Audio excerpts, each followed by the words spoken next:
It is quite a remarkable thing to consider the sheer scale of our planet's wild places. Imagine, if you will, the entirety of the continental United States. Now picture a desert so vast it could swallow that entire nation whole. This is the Sahara, stretching across the northern breadth of Africa, the largest hot desert in the world, a colossal kingdom of sun and sand, endless horizons, shimmering heat, profound solitude. To stand at its edge is to feel humbled by its magnitude. It connects us to the forces that shape our world.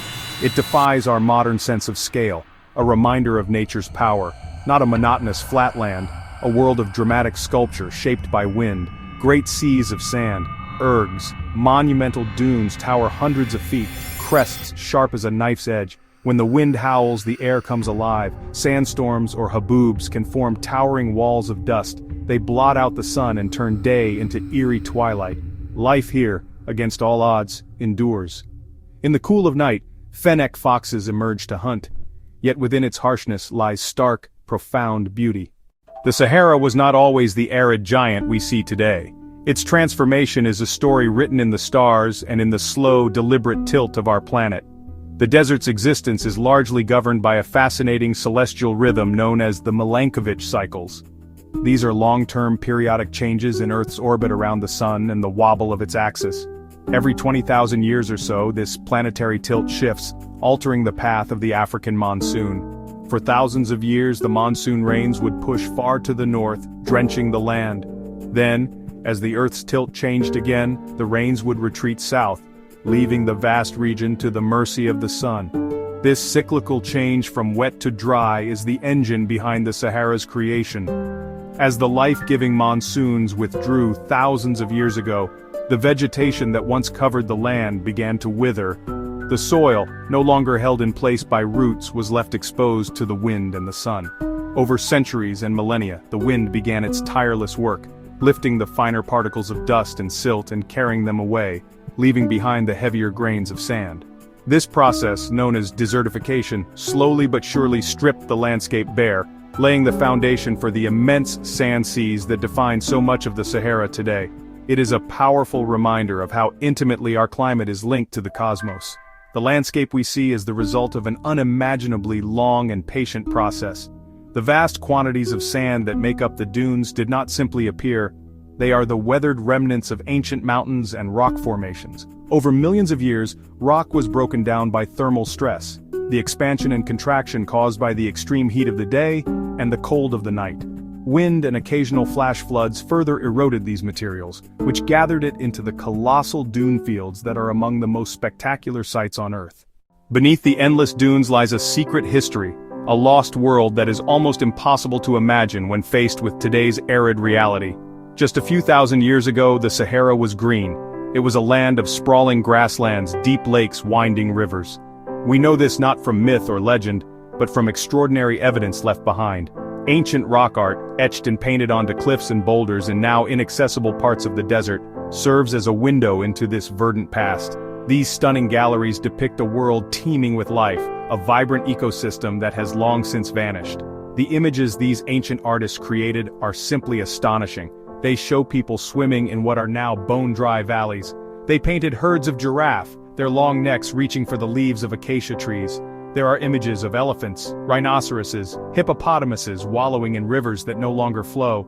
These were not the imaginings of a hopeful artist. They were records of daily life. Archaeologists and paleontologists have unearthed the fossilized bones of crocodiles and fish in the heart of the desert. Satellite imagery has even allowed us to trace the faint outlines of vast ancient river systems hidden beneath the sand. This network of waterways would have been the lifeblood of the Green Sahara, supporting the rich tapestry of life we see in the rock paintings. When the climate shifted and the rains retreated, these people were forced to migrate, following the water south towards the equator or east towards the Nile Valley, a migration that may have played a key role in the rise of ancient Egyptian civilization. One of the most profound truths about the Sahara is that it is never static.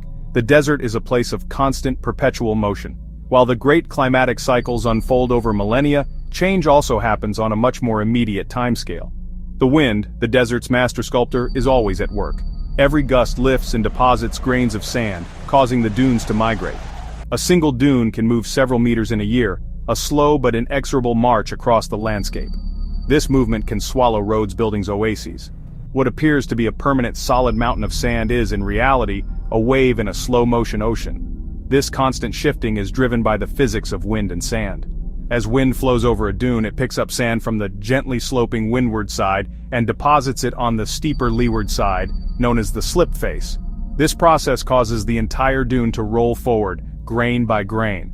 The sound of this movement can sometimes be heard as a low hum or roar, a phenomenon known as singing sands. Beyond the migration of dunes, the desert is also expanding and contracting at its edges. In the Sahel, the semi-arid transition zone just south of the Sahara, human activities can accelerate this process. Overgrazing by livestock, clearing of vegetation for firewood. When the fragile soil is left bare, it is easily eroded by wind and water, allowing the desert to advance. This is a stark example of how human actions can interact with natural cycles, sometimes with devastating consequences for the people who live on the front lines of this environmental change. Years with heavier than average rainfall in the Sahel can lead to a greening of the desert's edge, grasses and shrubs reclaiming areas that were previously bare. The Sahara is not a static monolith, but a living, breathing system that responds to changes in climate, both natural and human-induced.